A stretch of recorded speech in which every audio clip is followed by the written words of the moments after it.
Y'all better strap in because the headline today is Sonic the Hedgehog creator arrested. Oh my God. What Welcome did he do? to What Kinda did he Funny do? Games Daily. Just because he made Balan Wonderworld, we're arresting him for his crimes. Let my man free. He did nothing wrong. Don't Free quote me on Yuji. that. Don't quote me on that, all right? We'll see when we get We'll there. see when we get there. Welcome to Kinda Funny Games Daily. Of course, I'm Tim Geddes, and I am joined by the new face of video games, Blessing Adeoye Jr. Locked up, they won't let me out.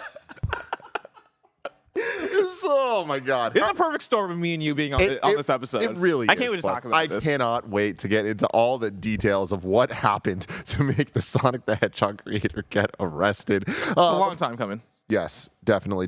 Today, it's Friday, November 18th, 2022, the day that Pokemon Violet and Scarlet are out and people get to play it. My copy's downloading right now. I was going to say, you haven't started it yet? No.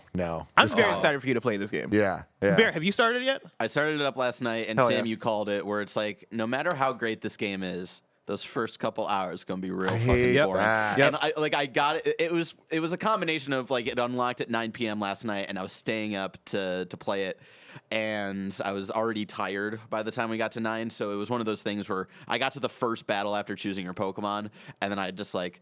I put my Switch in sleep mode, and then I went into sleep mode. Yeah, you did, baby. Yeah. I But don't honestly, like to hear. just push through those first 3 hours. I even think the first hours of this game.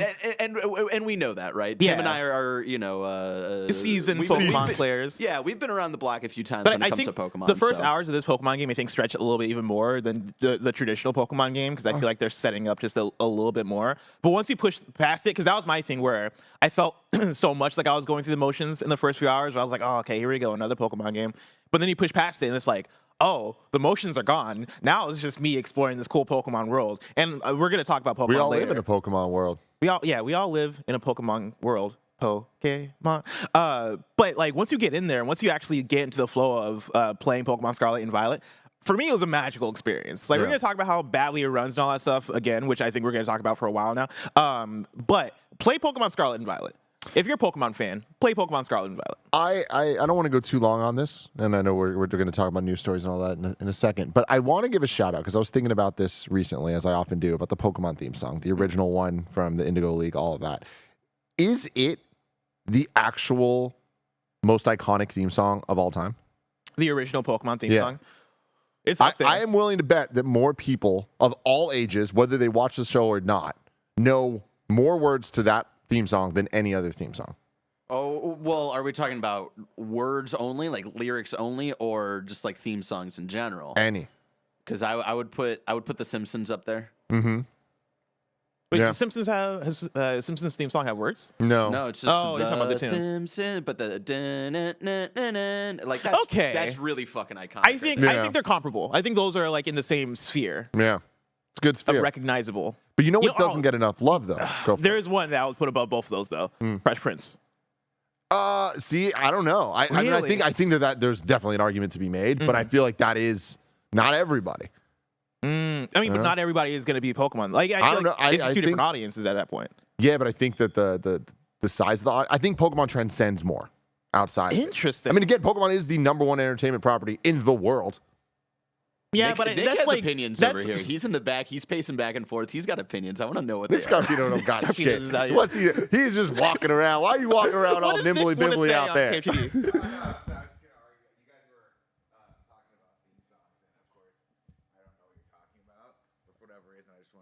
Show me that smile again. Show me that smile. I love that. That's it. Bless makes an argument for Fresh Prince. Nick makes an argument for Growing Pains.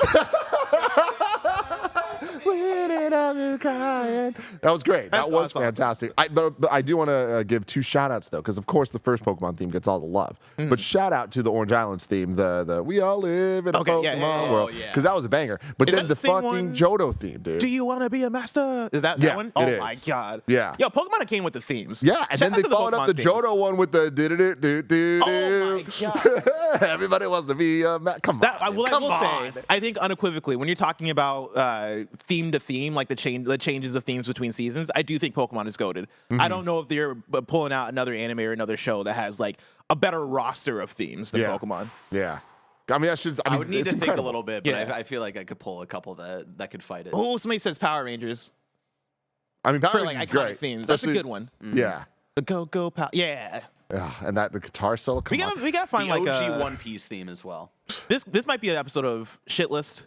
Or Uh-huh. something. We can find a way to I do love this it. in I official love form. it. Today's stories include Sonic's creator arrested, what the fuck is wrong with Pokemon Scarlet and Violet, and more, because this is Kinda Funny Games Daily, where each and every weekday we come at you live on twitch.tv/KindaFunnyGames and youtube.com/KindaFunnyGames. You can watch live there, or you can watch later on YouTube. You can also get it as a podcast by searching your favorite podcast service for Kinda Funny Games Daily, and we will be right there for you. Remember, you can use Epic creator code Kinda Funny on all Epic Store and Epic in-game purchases like Rocket League and Fortnite to help support the channel. To be part of the show, you can go to kindafunny.com/KFGD to write in your questions, squad ups, and more. And remember, you can go to patreon.com/kindafunny to get you the show ad-free, plus a bevy of bonus content like the shit list we're going to record after this episode of Games Daily that I'm really excited about.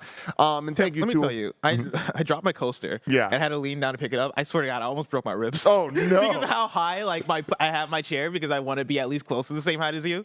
And so like bending down, legitimately, I was like, oh, I might not get up from this. I love it. I'm happy you're okay. Thank you. Shout out to our Patreon producers, Morgan Lorraine, Fargo Brady, Christopher Rodriguez, the Kinda Funny Destiny 2 PC clan, Tall Tree 81, Joseph A. Carlson, One Up Pest Control, Carrie Palmer, Elliot, Brian Cheney, Trevor Starkey, Super Daddy Kyle, always makes me smile, Undertopian, David Mindtell, Mind Freak, Eric Velasquez, Scotty Wyatt, Alex Gradle, Al Tribesman, the Predator, Jason L., James Davis Makes, Nanobiologist, Ryan T. from Tennessee, Derek Garrick, and Donald Eccles. Y'all are the absolute best. Today we're brought to you by Rocket Money Policy, Genius, and Shopify, but we'll tell you about that later. For now, let's begin with what is and forever will be the Roper Report. It's time for some news. We have 5 stories today. A baker's dozen. All right, everyone, strap in. We're getting right into it. Legendary Sonic designer Yuji Naka has been arrested in Japan. This comes from Luke Plunkett at Kotaku. Over the past 24 hours, a number of people in Japan, including a Square Enix employee, have been arrested on insider trading charges related to a Dragon Quest game announcement. Legendary Sega designer Yuji Naka is reportedly among them. My boy got caught up. Wow. The scandal centers around a studio called Aiming, which in 2020 was announced as the developer of a new Dragon Quest game called Tact. Last night, it was first alleged that 38-year-old Square Enix employee Tatsuki Sasaki, who has worked on Final Fantasy and Kingdom Hearts games, knew of the deal before it was publicly announced and, along with a friend, purchased a ton of shares in Aiming, hoping to profit when the share price presumably went up. Naka, 57, who's credited as one of the main creators of Sonic the Hedgehog and who has also worked on everything from Nights into Dreams to Phantasy Star, don't not include Balan Wonderland. We need to credit him with that. Oh my God, please He do. needs it. Has been arrested on similar charges. According to a FNN report, Naka is accused of also knowing about the Aiming deal before it was public news and taking the opportunity to purchase 10,000 shares in the company. While most famous for his work with Sega, Naka had most recently teamed up with Square Enix on the ill-fated 3D platformer Balan Wonderland. Okay, thank you. Thank you for doing your due diligence here. He parted ways with the company in April 2021. These allegations stem from 2020 when he was still working with the publisher. Naka was arrested by the Tokyo District Public Prosecutor's Office, which is continuing its investigation. He's alleged to have purchased 10,000 shares worth 2.8 million yen, or around USD $20,000. Sasaki, meanwhile, is accused of buying 26.4 million worth, or around USD 188K. Authorities have yet to disclose whether any of the 3 men arrested so far still owned those shares or whether they had been sold off for profit prior to the investigation. This is such a funny news story. It is. Like, it it's is. ridiculous how, just like, what a series of events, right? You create Sonic the Hedgehog, one of the most memed IPs, maybe in history, right? You go on, you create things like Knights into Legends. You eventually create Balan Wonderworld, right? Something that would give Sonic a run for his money when it comes to the memeability of an IP, right? One of the worst games of, was that last year? God, that feels like it was forever ago. One of the worst games Ever. ever, right? And then you're like, man, how do I follow up Balan Wonderworld? Like, I nailed this shit, right? How do I sink deeper? I know, prison. That's where I'm going next. We're going straight to prison. He needed the money. Yeah, man. this is obviously unfortunate. I imagine that there's a lot of money laundering going on in the games industry that we don't know about. And I'm surprised the story's coming from Japan and that it's coming from this man.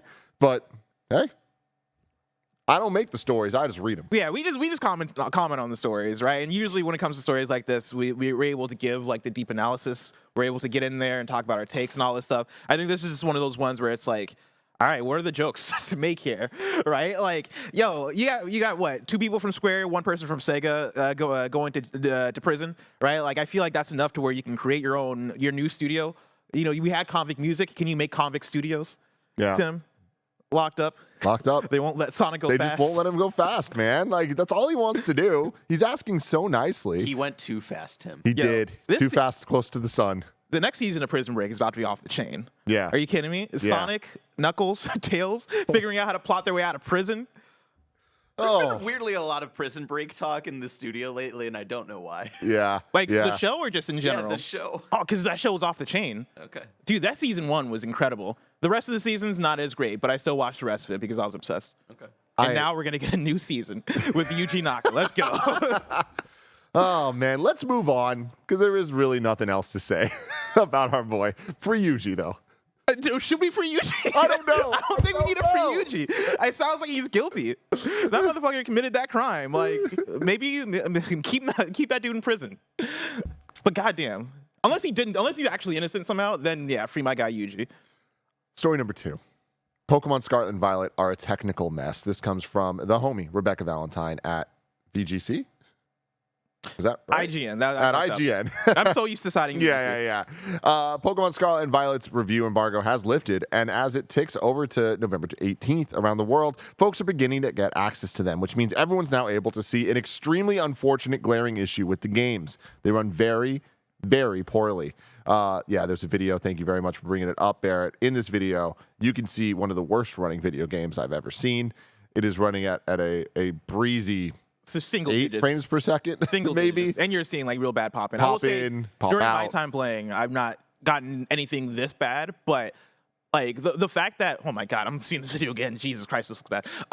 The fact that during the review period, right, you have a small amount of reviewers reviewing your game and everybody's like, oh yeah, like this game runs bad. Like, yeah, once this game gets out to the public, which now it's out to the public, right? I think we're gonna see more and more stuff probably like this, where it is, oh, this is the worst of what this game has to offer in terms of what it's pushing in tech. We covered this in our review in progress, but there's a lot more to the game that we discuss in there. But here's a quick excerpt summarizing the issues we specifically ran into. The frame rate is all over the place, dipping agonizingly low, even when only a few effects such as flowing water or weather are on the screen. Character models only a few feet away pop in and out, sometimes rapidly, or chug along at stop-motion animation speeds. Everything has a weird shimmery blur to it, and shadows frequently disappear and reappear suddenly and illogically. Pokemon clip in and out of walls or floors at odd angles or get stuck in them entirely, and the list goes on. To be clear, from my own experience playing, the issues went far beyond frame rate. Aside from the aforementioned hard crashes, lag, frame rate drops, pop-in, and clipping issues, if I had a hard just crash in Pokemon, I had a hard crash. oh no. And I was so confused. I was like, what is going on? I didn't know my Switch could do this. I'm so used to seeing a blue screen on my PlayStation. I didn't even know what the Switch crash screen looked like. I learned. I also ran into a handful of bugs. One area, I'm sure you did, Caterpie, baby. Hey. One area I explored refused to let me pick up any of the items lying around on the ground. I've seen multiple wild Pokemon stuck in walls, unable to be battled, and I've been able to briefly fly vertically up a waterfall. Hell yeah. Polygon, Eurogamer, The Guardian, and basically everyone else cited the issues in their reviews, just like we did. But overall, it seems that the pool of reviewers who had early access to test these issues was pretty small. So it stands to reason that now that the general public's also playing, even more issues are being discovered. There's currently a day one patch that supposedly improves performance, but given our entire review period was spent playing on said patch, we're not optimistic for everyone else. We're going to need more patches.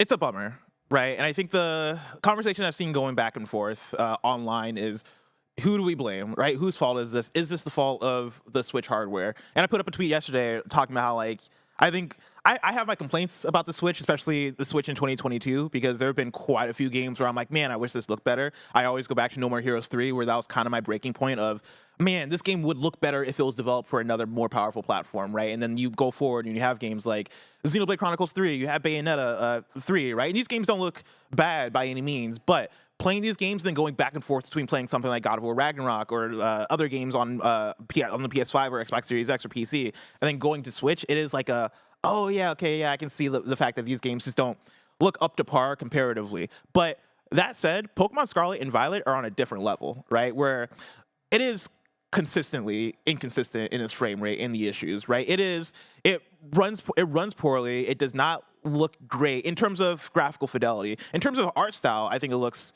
pretty good, right? I really enjoy the art style of this game and the design of this game, but the design decisions are let down so badly by how bad the game runs. And again, I don't think that's purely the Switch. I think the Switch is an issue, but I think more so what it is this is Game Freak's first game where they're going for this type of scope and scale, right? But it's not.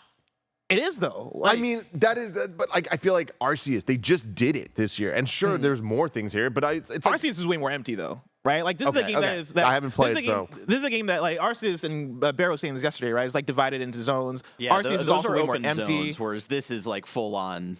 It's full one on world. open world, right? Everything is connected. It is doing the you can go whatever direction thing that you want, right? It is populated with towns, like multiple towns. I forget how many towns were in Arceus, but I don't think it was that many, right?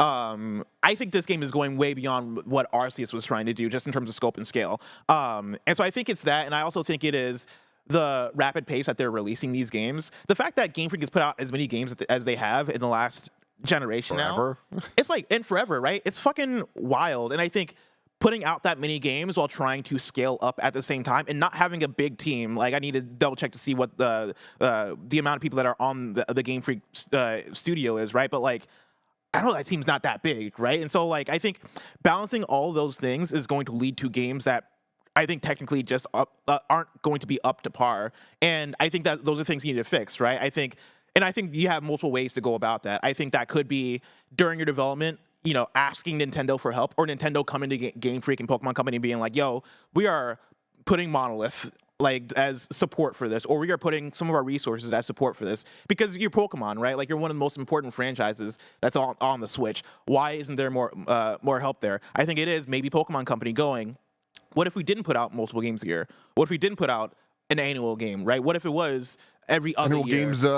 Yeah, like annual games. Like, what if we did spread this out a bit more so we had time to polish and spruce things up, right? I know the argument then becomes about business of, hey, people are going to buy it anyway, and we're going to make that money anyway, and we're going, like, business-wise, it might not make sense for them when they look at the pure numbers of it, but I think when you end up in this place where you're putting out a Pokemon game that is, I think unequivocally, at least for me, right? It is a Pokemon game that is stepping things forward. It is a Pokemon game that I'm playing and I'm like, finally, this is what I want from Pokemon. And it should be your Breath of the Wild moment, for like lack of a better comparison point. It shouldn't be marred down with performance issues like this that are impossible not to like point out and go, what the fuck is happening, Yeah. right? Like, No. like if Zelda ran like this, we'd be like, what the fuck? Like, what happened? Like, we would be freaking out. The fact that Pokemon can come out and like have frame rates at this level and have pop in and like And have it be bad expected. technical I issues. think that's the worst thing. Is like no one's surprised by this. We're let down. We're not surprised. Yeah. It's such a bummer, man. And I we've said it a million times. I don't need to like keep going in circles about it, but it's just like it is very unfortunate the Game Freak is clearly just focused on the games coming out and making the money from them and just getting to the next one immediately and just like churning these things out, because that's what they've been doing. And it's like, yes, this is the biggest scope, but it's like we did just get Arceus, and even before then Sword and Shield. Like we've been building to this the last couple generations, and even like side steps of generations, and that to me makes it even more unacceptable, where it's not like this level of ambition wasn't planned or expected, and it wasn't just sprung on them. They've been building to this for the last 20 years, arguably. But anyways, I'm really upset and sad by that, because it's like I want to love Pokemon. I want to love playing modern Pokemon games. They make it so they make it difficult, so right? They get in your way difficult so many times. And we're talking, these technical problems are not even the problems we talked about for generations as well, of like no VO and like all these like weird things that already hold these games back and make them feel dated the moment they come out. And now it's like they're dated and don't run. It's like, what the actual shit? And talking about the Switch hardware, I mean, look, I want 4K Switch so bad, and it sucks that we don't have that. And we're at this point in the generation. I don't know that we're gonna get that anytime soon, especially not in time for I think Zelda. we need it though. Like maybe not in time for Zelda, I probably, hope, but man. like I hope. I think we need it. I wish I could be a fly on the wall on Nintendo, because I'm sure the back and forth of the place we're at in the Switch generation is it's that rock and a hard place of, all right, our games are looking dated now, right? Like the Switch in terms of tech is not pushing it anymore. We have the PS5, we have the Xbox Series X, we have things like the Steam Deck, which is a handheld that actually does look great, right? When you have games on there. And I think Nintendo understands and are seeing the criticisms, especially as more and more reviews come out for their big tentpole games, and they're seeing that cited as a knock against these games. I think they know, but I think on the other hand, right, they are like, well, the Switch is still selling. Like, we are still I don't know that I agree with you on that. Like, I don't think that they see that at all. Like, where would they see that? Because think about it. What, the Switch numbers or the complaints? The complaints. Because, like, sure, now here we have them with Pokemon. Where else were they? Bayonetta, a little bit. But, like the games you're talking about, Xenoblade didn't have those criticisms. I mean, I had that criticism of Xenoblade. I feel like the people that have become seasoned as Nintendo fans that were there for Xenoblade 1 and 2 and are going into 3, they're like, yeah, this looks like Xenoblade, right? And maybe it looks a bit better. But when you compare that to anything else that's coming out, like, it's like, come on, man. But I think there's, like, I don't think Nintendo cares about that. Like, when people, because they're like, look, people are buying it, people are loving it, it's reviewing well. It's like, that to me is the thing. Until the reviews are showing that people are, like, upset about it and it's actually an issue, it's not an issue to them at all. And it's like, when you start looking at, like, Pokemon is such a difficult thing to talk about because it's not Nintendo. It's the Pokemon company. And it's Game Freak, and it's like there's so many levels of weirdness that are attributed to those things that I don't know that we're ever going to get out of this. Like, I think it is just an endless cycle. God. Which is so unfortunate. But, like, I would love to, I mean, let's get to this question here from Michael Restive D'Angelo. Well, Pokemon's out again. It seems like the actual new additions to the game are great. However, the game is plagued with not just minor performance issues, but ones that make the experience worse by a large margin. With Game Freak's history of not really patching or fixing their games, can we expect these issues to be improved? This is also not the first Game Freak game released with large performance issues, and the short release cycle is guaranteed to be a factor in that. Is it time to move Pokemon to a longer development cycle, or even give the reins to another studio entirely, maybe someone like Monolith Soft? Keep being beautiful, best friends. Please do that.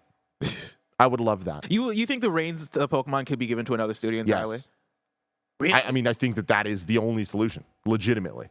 Really? I think that the Game Freak has created the Bible. We all understand it. We know the rules of Pokemon. We know how this game is going to work. We know what additions can happen. Other people can do it, and other people can do it better. So you're saying they're like the George Lucas, and we need to find the Dave Filoni now? Real talk? Yes, Barrett. Wow. That is exactly what I'm saying. Damn.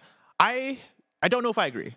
Right, I think my main issues with Pokemon Scarlet and Violet are purely technical. Right, I think design-wise, I think in terms of vision, in terms of what Pokemon Scarlet and Violet are bringing to the table, that's the reason why I still gave this game a 4 out of 5, despite how it ran. Right, this is a fun Pokemon game that I would recommend any Pokemon fan play. Right, if you're looking to get into Pokemon, I would recommend you play Pokemon Scarlet and Violet. Right, I still gotta cite the issues, I still gotta cite the technical stuff because it's glaring, and also like that is worth you guys doing.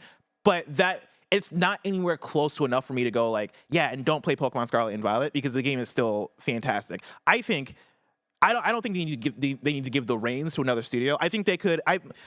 And I guess it depends on how we're defining give the reins. I could see it be a back and forth thing of, hey, Call of Duty has 3 different developers that rotate on a cycle. What if instead of Game Freak putting out Arceus, Scarlet, Brilliant Diamond, all these different games, what if there was a co-studio that was, all right, Pokemon Company is now spread between these studios that are Game Freak, Monolith, whatever other studios you want to add in there, and they rotate on, all right, Game Freak makes the like medium tier Pokemon game, Monolith makes the high tier Pokemon game, like in terms of scope and in terms of polish and all that stuff, right? Like, what if we could divide it up that way so they can still get these different takes and these different flavors and tastes of Pokemon? Because I think Game Freak still has that talent there. What was that? It'd be incredible. Oh yeah, like that's it would be the dream. Fantastic, right? I think that's a solution. I think another solution would be for them to hire up and, like, you know, get bigger and better numbers at their studio, and then also, like, I would love them to hone in terms of not releasing so many games, but I think for them, they're like, yeah, fuck that option because y'all bought Arceus, y'all bought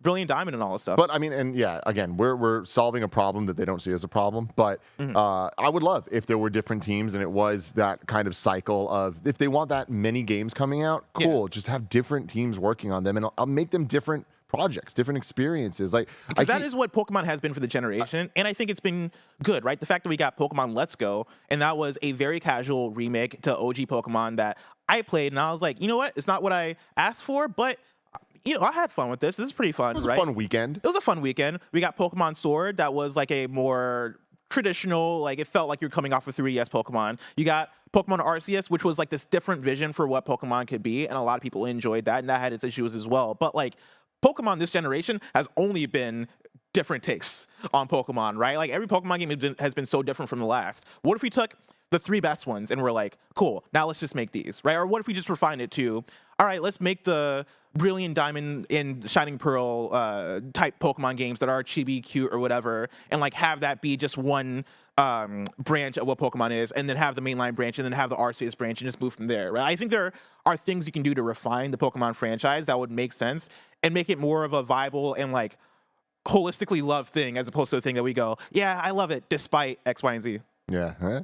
Hey, Pokemon X, Y, and Z. Moving on to story number 3. Actually, before we do that, remember you can go to patreon.com/kindafunny to get the show ad free. But for everyone else, here's some ads. Shout out to Rocket Money for sponsoring this episode. We all love gobbling up content, and we have an understanding of what subscriptions we use, right? Or do we?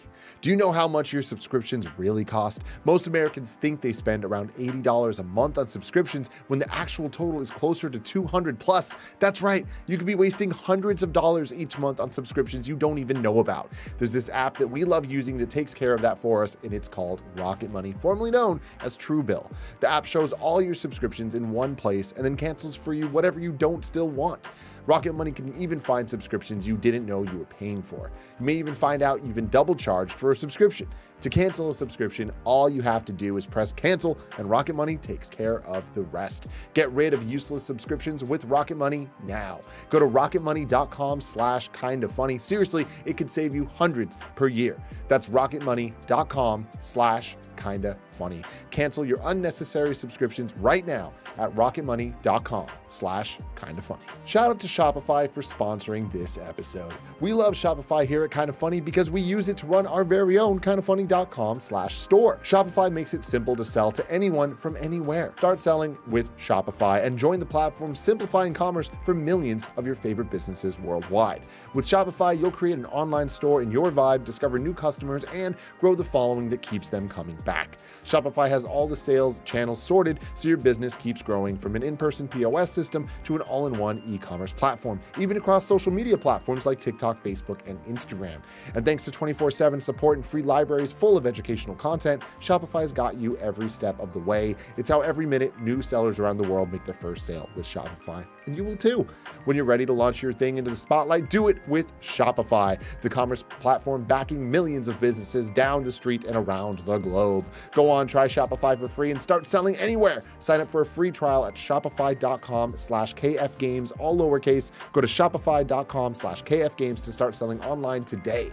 Shopify.com/kfgames. Shout out to Policy Genius for sponsoring this episode. Life insurance is the type of thing you never hope you need, but the reality is mortgage payments, childcare, and other expenses don't disappear when you're gone. And since life insurance typically gets more expensive as we age, now's the time to buy. Policy Genius gives you a smarter way to find and buy the right coverage for you and your family. Their technology makes it easy to compare life insurance quotes from top companies like AIG and Prudential in just a few clicks to find your lowest price. With Policy Genius, you can find life insurance policies that start at just $17 per month for $500,000 of coverage. And Policy Genius has licensed agents who can help you find options that offer coverage in as little as a week and avoid unnecessary medical exams. They're not incentivized to recommend one insurer over another, so you can trust their guidance. There are no added fees, and your personal info is private. No wonder they have thousands of 5-star reviews on Google and Trustpilot. Your loved ones deserve a financial safety net. You deserve a smarter way to find and buy it. Head to policygenius.com or click the link in the description to get your free life insurance quotes and see how much you could save. That's policygenius.com. Tim, I want you to clear your mind. Uh-huh. All right? Anybody could develop a Pokemon game right now. Who are you choosing?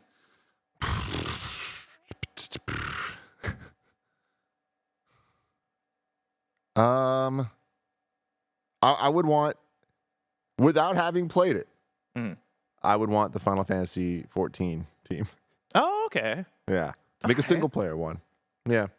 Everything I've seen of Final Fantasy 16, I'm like, this is this vibe, this tone, this level of epicness and like character shit. Mhm. That's what I'd want from a Pokemon game. Follow-up question. you're tasked with creating a Sonic universe game where one of the characters has to break out of prison. What character is the game based around? I mean, I feel like There's the easy answer. So I'm is there an easy answer? I don't know. Yeah, Shadow the Hedgehog. Oh. Shadow the Hedgehog prison break game? Yeah. Oh, with guns. See, I immediately jumped to Knuckles because I feel like he'd be the easiest to get out because he'll just dig his little way. What about you know what? I take it back about my easy answer. My guy Espio. Espio's his name, right? Fucking stealthy. Ezio. No, not Ezio. The purple guy. Hold on. Oh, little chameleon looking dude. Yeah, Espio Sonic, the chameleon. Yeah. Yeah, because his whole thing was stealth. Okay. In Sonic Heroes, he was like a very stealthy type character. A prison break Espio the chameleon game. Oh, I'm all about it. Yuji Naka. You dreaming big, Wes. Yuji Naka. Right now, I know you're getting all the inspiration. All right, give me an Espio escape from prison game.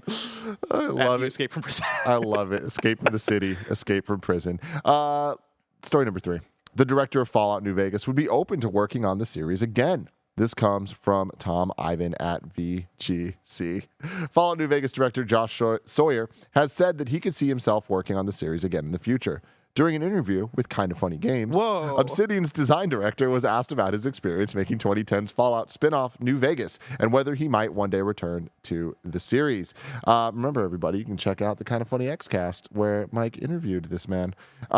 He described New Vegas as a crazy development because it was only 18 months, but one that was super fulfilling and super fantastic. I love Fallout. I love the setting. I could see myself working in it again, but we'll see where the future takes me, he said. Sawyer was also asked what his dream setting for a new series entry might be. I'm not really sure. I haven't thought about it in quite a while because, again, it kind of came into my life and then floated away. In the past, I've said, people have talked about New Orleans. I do think California or the Midwest could also be very interesting. First of all, California. Shout out to Snowbike Mike for making headlines here, right? Fantastic interview, fantastic bits, fantastic questions. We're looking at you, Snowbike Mike. You want to come through? Snowbike Mike coming through, everybody. Hey. Getting the hype ready on a Friday. My question for you, Mike, is when you asked about this, did you know that this is going to be a headline? Were you like, oh, I got this one? What was the question again? I just walked in. Asking Josh Sawyer about New Vegas, right? Whether he'd want to return to the series. Yeah, of course, Blessing. I mean, with the conversation over at Obsidian and how the CEO wants to return to Fallout and really hopes before his time in the sun they go back to it, you got to ask Josh Sawyer that question, right? I think all of the fans wanted it. All of my my viewer questions were about New Vegas and, hey, would this guy return to it? And his background, right, Bless, of he's so talented in the RPG world, from Pillars to New Vegas. I think the standout thing to me was we talk with these developers, Tim and Bless, and it's like, for them, some of them, it's a lifelong thing. For some of them, like Josh said, oh, that was 18 months, right? Like, it's a blink of an eye. And you look at the history and lineage, there's so much more time spent on other games. And so for him, it's like, when he says 18 months like that, it's like, oh, does he really want to return? It was such a short time. Maybe he has a passion for something else. But yeah, I would love to see Obsidian jump back in to Fallout. If Josh is a part of that, that's great. But if he's moving on to something he's more passionate about, that's fine as well. But I want more Fallout for sure. Oh, yeah. You can go to youtube.com/KindaFunnyGames so you can check out that episode of Xcast. Again, that's Mike, that's Gary, that's them interviewing Josh Sawyer. But yeah, I would also want Obsidian to work on more Fallout. It goes back to conversations that we've had since Bethesda has announced Starfield, right, coming out next year, but then also announced Elder Scrolls Elder Scrolls 6 coming out a decade from now, probably, right? Like, when are we going to get the next Fallout? That's my concern, is that we're not going to see a Fallout for the next 15 years because of how these development cycles go. So with that being the case, can you give Fallout to somebody else who's under the Bethesda umbrella or who is under the Microsoft umbrella? And who better to give Fallout to, right, than Obsidian, a crew that has made a Fallout that many people would probably say is their favorite Fallout in Fallout New Vegas. And also a studio that is making their own version of Fallout in the way of Outer Worlds and Outer Worlds 2. I think seeing Obsidian take that over would be really fun and interesting, and I think for them it's a matter of, do they want to or not, right? Yeah. I know they love Outer Worlds as well, and Outer Worlds I think for people is special, and I really enjoy Outer Worlds, but also I'm gonna miss Fallout if we don't get a Fallout game in the next, I don't know, 5, 6, 7 years. Yeah, I imagine we will, but I do think it's going to be in that time frame, right? Yeah. Like, I think it's later than sooner for sure. Before we move to the next story, I'm gonna change my answer to the Pokemon thing. This is a weird. This is weird and it's out there, but I stand by it. Gorilla. I want a Gorilla Pokemon RPG. Damn. A little more action focused. Is it still turn-based, or are you going for just No, straight I'm up going straight up action. Baby. Oh, Yeah, okay. All right. yeah. Gorilla was my pitch for a Avatar: The Last Airbender game. Yeah. Just for the way of having different attacks associated with different elements, having like projectile type stuff that I think you could translate to the different powers and different elements that you have in Avatar. But then also their design of a world and their design of different factions and different tribes in a world, I think could apply to Avatar as well. So that's what I still want from Gorilla. But a Gorilla Pokemon game, I think, could be really interesting. Could be cool. Story number 4, Ubisoft releases new art for Splinter Cel Remake. This also comes from Tom Ivan at VGC. Ubisoft has released the first concept art for its upcoming Splinter Cel Remake. The artwork on this page was released alongside a new Splinter Cel 20th anniversary video.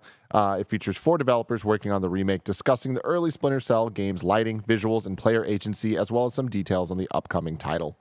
Ubisoft officially confirmed last December it was working on a remake of the original game, the stealth action game, which was first released in 2002 as an Xbox exclusive. The game was being rebuilt with the Snowdrop engine, which also powers the Division and is being used to build Avatar: Frontiers of Pandora and Ubisoft's upcoming Star Wars game to deliver new generation visuals and gameplay, and the dynamic lighting and shadows this series is known for. The remake will also include a rewritten story designed to appeal to a new generation of players. It's not simply a remaster, it's being built from the ground up. We get to do all the content from scratch, fresh and ready to go. Yeah, we're aiming to create this top-tier remake and push quality as much as possible. This should help us set a good foundation for the franchise going forward. That's exciting. We're very early in production. We're still prototyping. We don't want to rush anything. We want to make sure that we absolutely nail the game. We actually do everything in the right way and produce an absolutely stellar quality experience. And we will be going dark for a little while so we can focus on making the absolute best game possible. Hell yeah. Hell yeah. Hell yeah. I forget where you're at in your Splinter Cel journey. Like, are you a Splinter Cel person? Enjoy the hell out of them, but I was always more of a Metal Gear person. But Alfredo got so into the multiplayer of Pandora Tomorrow. And like he was like number 4 in the world for a while. Like he was in that shit. So very familiar. Did you know that Greg Miller was top 12 in the world for like early internet monopoly? No, but I'm not surprised. And it was a self-reporting system where you would finish a game Monopoly online, and then you would go report your score and where you're in the standings. That is so fucking funny. He told me this yesterday during Remember Blank, and Yeah. I was just fucking dying. I love Greg Miller. Yeah. Like I think that episode is up right now on Patreon if you want to go check out. It was the Top Shop episode. it scares me to think that Greg Miller existed before I met him, because I like to think that like we rein him in a little bit. Yeah, you know. But like, just I see pictures, I see the blue hair, I see the frog drawings, and I'm like, I came in at the right time, I think. Yeah, 1,000%. But yeah, I love that they're saying all the things we want to hear about Splinter Cel. Can you pull up the concept photos again? Because I want to take a look through those real quick. All that juice says, it's insane that Greg grew up to have a wife and baby. If I can say something very ignorant, Tim. Yes. Something very ignorant, right? Like, concept art is usually used to like establish what the vision of a new game is and like, figure out like, okay, this is where we want to go in terms of direction. If you're remaking a game, like, isn't that the concept art? The concept art is just the game. Isn't the concept art just the game? Aren't you remaking the same game? That's of course an ignorant take. It's a joke. But yeah, like I love that they're going hard with this, right? And they're taking The Splinter shadows Cel. again, like them talking about the shadows. That is what's so important, right? And it's like I love remakes, man, and I know that might not be a popular opinion. A lot of people are like, "I want Those people are things." crazy. But it's just like Remakes are great. I love it.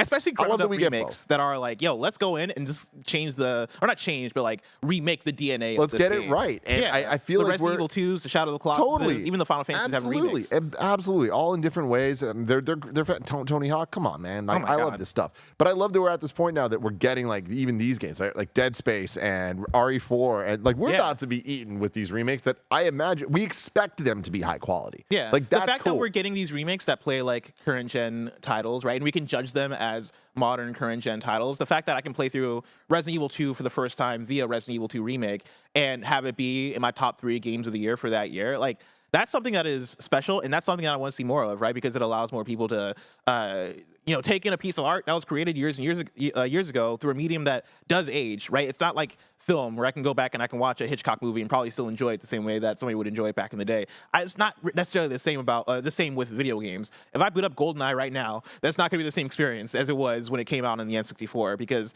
video games develop, video games change. There's inherent interaction that happens that I think has to be smooth, right? And has to be contemporary. And the fact that you can take these old things, make them contemporary, make them look fantastic. Yeah.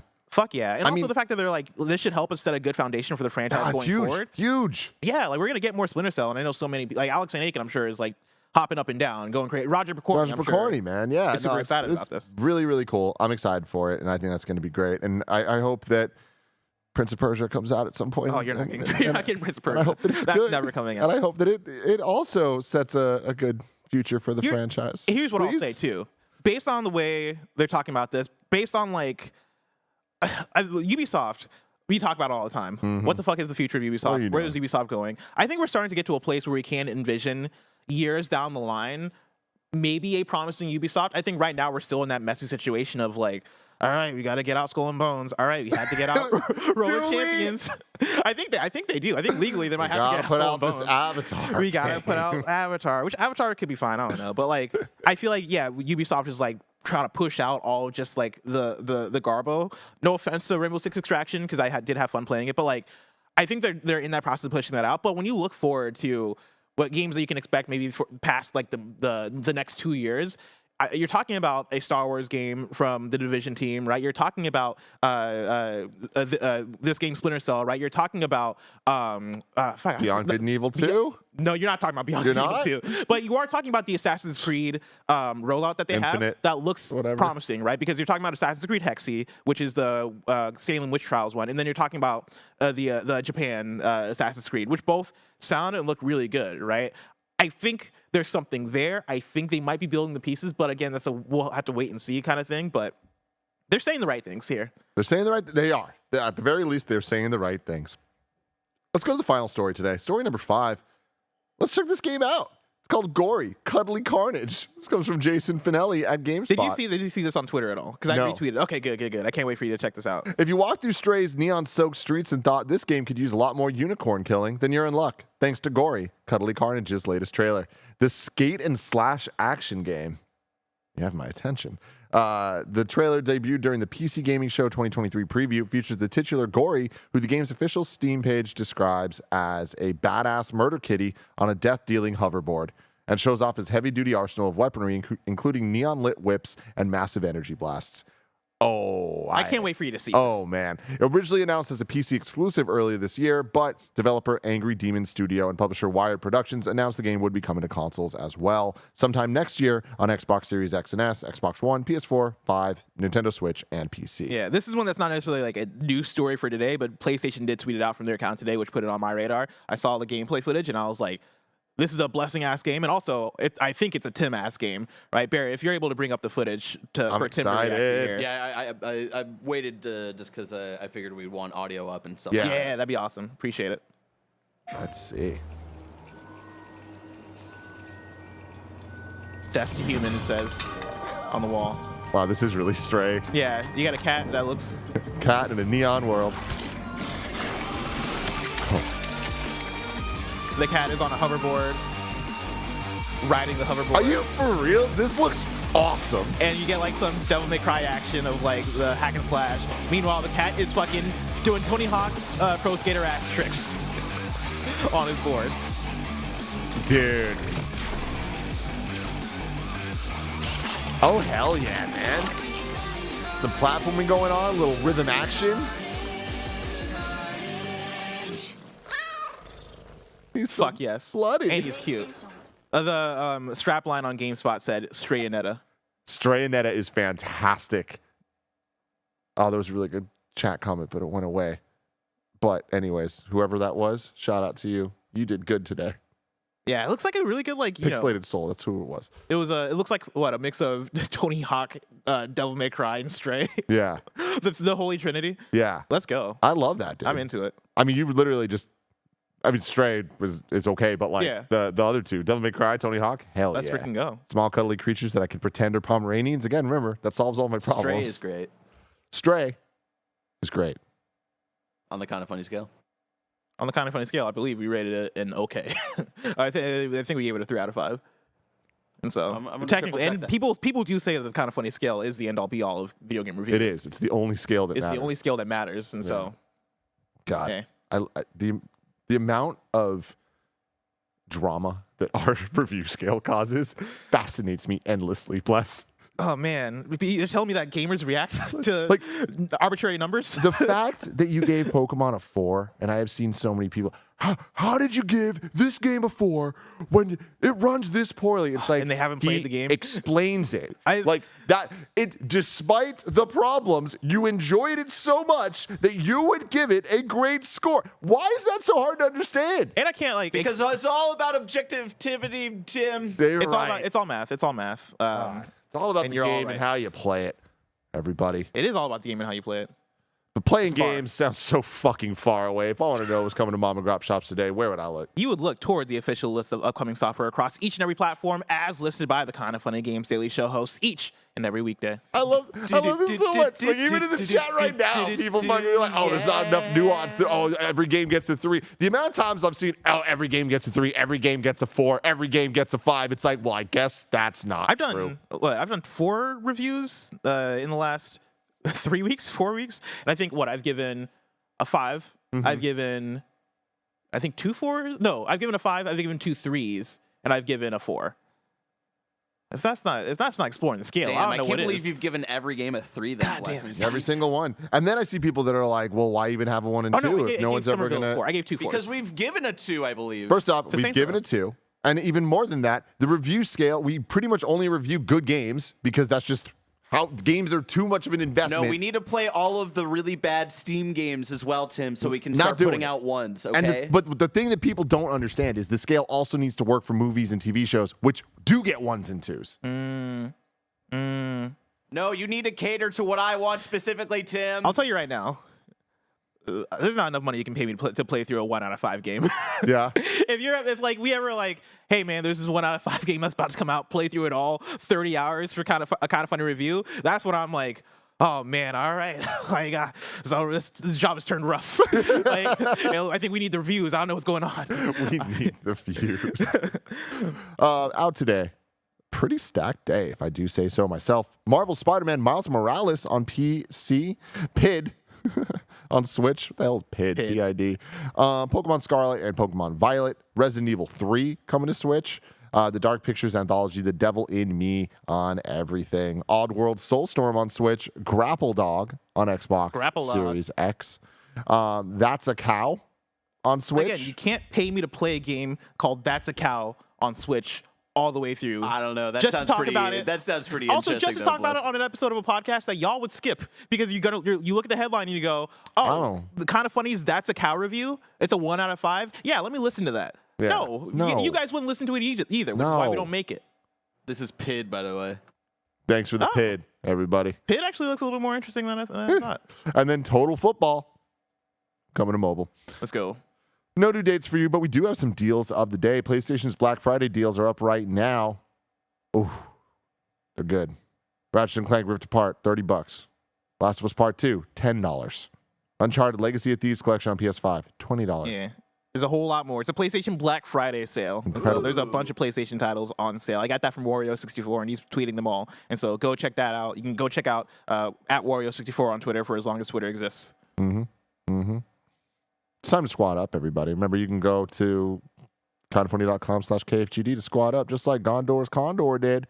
He's playing on Nintendo Switch. His little Switch friend code is SW324259550514. He says, my fellow Pokemon trainers, the time is upon us once again as a new generation of Pokemon games drop this weekend. For any players looking for new trading hookups or sparring partners, send me a friend request and I'll happily help others catch 'em all. Go do that. Gondors Condor needs your support. There's people in the chat are saying, can we pay Blessing enough money to play through Balan's Wonderworld? And this is what I'll say, all right? I don't play games made by fucking criminals, all right? What do I look like? I'm not going to support white-collar crime. God damn. I only support regular crimes, all right? Legalize it. I love Talk about it. drugs, everybody. Looking through. Someone else in the chat said Gotham Knights is $40 if people want to jump in. I would say wait for it to be cheaper. Damn. Insider trading based on Dragon Quest is fucking insane. Yeah. You know what I mean? No, it just is. Here we have Bandor SN who says, Blessing asked for a Sonic Prison Break game. In Sonic Adventure 2, Sonic does get arrested and Tails and Amy have to break him out. That's why earlier when you were like, it's obvious, I thought that's what you were talking about. Oh, you know what? And I guess Sonic forces Sonic is kind of in prison He is, too. yeah. And he's being tortured. I fucking love Sonic the Hedgehog. We need to make I want a full Blessing show of like the most bizarre Sonic moments. I thought about making this Blessing show actually. I wanted to do, leading up to Sonic Frontiers, a episode titled "I played every Sonic game for this video." You know what's where funny? it is me going through every single Sonic game and talking about the fucking journey. Bless. This week, I was cleaning my my downstairs at home, and I throw on YouTube videos like video essays and stuff. I found this video essay. Don't know the man's name. YouTuber does a lot of game history type stuff. He did a video that was, I'm gonna play through every 3D Sonic game in 1 week. Oh, I love that. And it's like semi-real time as he goes through. The video's like 50 minutes, and he's just giving like reviews as he's going. He's like, just beat Sonic Adventure. Or he started with 3D Blast, and yeah, it's this one. Thank you very much. What's his name, Barrett? God, Sonic Heroes. I fucking love Sonic Heroes. I just had it up. It went away. Yeah, is that Yakko? Yakko CMN. Yeah, Yakko CNN, loved him. This was a great video, very entertaining time. But it was so funny because he did it to himself in about 10 minutes, and he's like, I don't know why I did this. I want to try it because, like, I don't know, man. Sonic is one of those franchises where there's so much nostalgia built into it to where Sonic Heroes, I'm sure if I played it now, I'd be like, oh man, it's like a 6 out of 10, maybe 7 out of 10 if I'm lucky. But I know for a fact that I would still enjoy the experience so much because I played so much of that game when I was a kid. And I think that applies to so much of Sonic. But then there are also other Sonic games that I've not played, right? Like I never played through all of Sonic Adventure 1. I played that game mainly at a cousin's house, and I also played it like at a demo kiosk in Best Buy. Wow. And I was like, oh, that's cool. But yeah, no, I never Really? played through all of Sonic Adventure 1. And like to this day, I don't have much fondness for the Sonic Adventure games because when I go back to them, I'm like, these games are trash. These games are fucking terrible. I'm sorry, they are. But like, I go back to something like Sonic Heroes or Sonic Unleashed, and I'm like, I really enjoy these games. How much better are they from Sonic Adventure? I couldn't tell you. I just know I love those They're games. radically different, actually. Like, That's what I figured that. Yeah. I'm interested in some level of this, Bless. Because like I would be down. I would be down. I love how I'm saying all this after I said that like I would never play 1 out of 5 game. But like I would be down to go through and play games like Sonic and the Black Knight, Sonic and the what was the other one that was Secret Rings. Sonic and the Secret Those Rings. are fine though. They're Like fine? those Okay. games aren't horrible. Shoot, trash. I'll even play Sonic Boom, and I'll play through Sonic 06. I never played through Sonic 06. Yeah. I've only seen the scribes. Yeah. I've seen the videos. I watched videos. Of We Sonic need to 06. know. We need to know. Like, how did it get there? How did he kiss that human woman? Let me think and figure out an angle for this because I think this could be a blessing show. Oh, Y'all, man. I promise to watch it though. Bless, this is one of those weird days where it's like, I don't want to stop talking to you. I just want to hang out. I mean, what do you want to talk know? about? I'm down to talk. I'm I don't down to know. chill. I don't know. Look, we got like what 5 minutes left that we could spend on the show. Yeah, let's hang out. Let's Wanna talk. about Let's keep Yuji talking. Naka being in prison. Yeah, I can't believe it. So wait, you played a little of Sonic Adventure 1. Have you beaten Sonic Adventure 2? No, I played. Wow. I played like quite a few of the first levels of Sonic Adventure 2, Yeah. right? Because I remember, that's one that you could kind of choose where you start based on character, right? So I remember. No. No. No. 2's more linear. 1 you had to choose. Like 1 has more like character selection stuff. Okay, 2 interesting. 2 had the 3 different play styles. You choose hero or dark story. I remember playing. Fuck, was I playing as Robotnik or was I playing as Omega, whatever the fuck his name is? He's Omega. that's Sonic Adventure 1. Oh shit. Okay, maybe I played more of Sonic Adventure 1. Sonic than I Adventure thought. 2 is you either choose the hero path or the dark path, and there's 3 characters on each, and they play identically. Where Sonic and Shadow are more speed-based levels, Knuckles and Rogue, Rouge, whatever, Rouge. are like hunting for emeralds levels. I remember playing a Knuckles level in Sonic Adventure 2 and being like, this is Infuriating. terrible. Infuriating. I think that's Pumpkin what Hill broke me. rap though is pretty dope though. And then there's Tails and Robotnik are in like mechs. Okay, then I think that's what I probably played. I think I remember playing a Robotnik mech stage. So I did that. I remember doing a Knuckles stage. Of course, I played Escape from the City. or City Escape, or not. What's the name of that level? City Escape's the name of the level. Okay. Escape from the City is the name of the song. I remember playing those levels. So I played quite a few, like I guess the first levels of Sonic Adventure 2.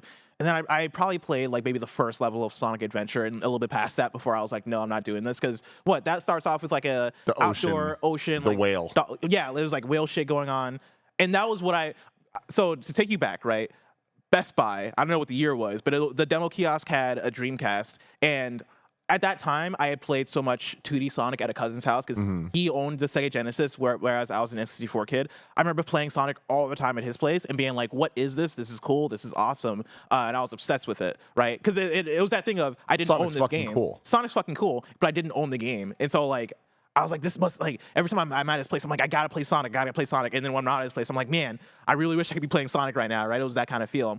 But then going to Best Buy, seeing that demo kiosk and seeing Sonic in 3D, I was like, what the I didn't know this was a thing. I didn't say what the fuck because I was like 6 years old or something. But like, I was flabbergasted, and I started playing it, and I was like, wow, this is cool. It's like Mario 64, but it's Sonic. Yeah, and I was all about that, and I would daydream about that game, Tim. I get it. I would daydream about it, and I would think about it, and then the PS2 would come out, and I would get Sonic Heroes. Yeah. And Sonic Heroes was my Sonic adventure, right? It was my transition into 3D Sonic, and I played the ever-living hell out of Sonic Heroes and fucking loved it. Was it buggy because of the PS2 version? Yes.